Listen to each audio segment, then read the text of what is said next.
Kani-kanina lamang po itong balitang ito, hinarap ni Pangulong Duterte ang mga magsasakang nagpoprotesta sa Mendiola sa Maynila. Tinutukoy niyan at ngayon nandun pa rin live si Ian Cruz. Ian.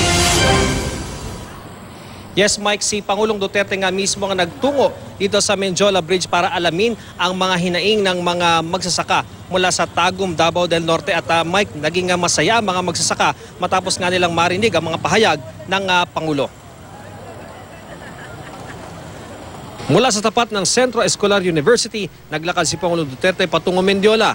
Ang una niyang pagtungtong doon mula nang maging Pangulo, ang kanyang pakay, ang rallying ito ng mga magsasaka mula sa Tagum, Davao del Norte. Hiling ng mga ralisa, maibigay na ang mga lupang sinasaka na kinamkam umano ng isang kumpanya ng saging. Kinumusta ng Pangulo ang kanilang kalagayan. Noong Mayo, una pa nag-rally sa Mendiola ang mga ito.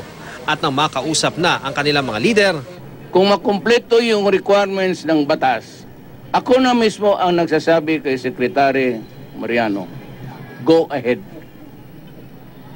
Ayaw na pagdugay-dugay. Go ahead.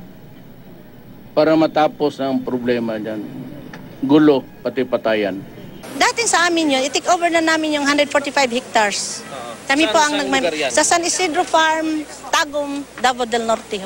So anong pakiramdam nyo na si President? Masaya ako, kaya nga ngayon hindi ko na alam kung anong gagawin ko. Sobrang saya talaga. Masayang-masaya kami dahil ang mga problema namin siguro malutas na.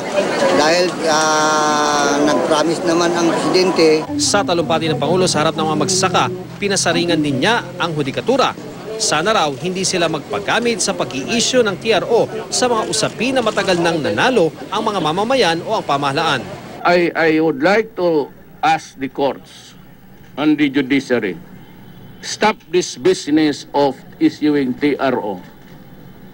Because there will be sometime na pati ako hindi man na maniwala. Hindi na ninyo rin ako mapigilan. Yung maglaro-laroin ninyo, nanalo na ang gobyerno ng ilang taon, tapos pupunta ng mga ibang remedy. Nagbabala rin ng Pangulo sa mga mamamayan na hindi raw nagbabayad ng tamang buwis. Bago magtapos, nangako rin ng Pangulo sa mga magsasaka ng masaganang hapunan sa isang hotel at sa eroplano raw sila sasakay kapag umuwi na sa Davao. Sa pag-alis ng Pangulo, nagpaunlak siya ng selfie sa mga estudyante sa Mendiola. Tila na-miss ang Pangulang lugar kung saan siya nag-aral ng abogasya, kaya dumaan pa siya sa San Beda College at ilang minutong nanatili roon bago nagbalik sa Malacanang. Mike, nakausap ko yung ilang magsasaka at sinabi nila na baka hindi na raw matuloy yung paghahaponan nila sa hotel at dito na lang daw nila nais maghapunan sa Mendiola. Balik sa'yo, Mike. Maraming salamat, Ian Cruz.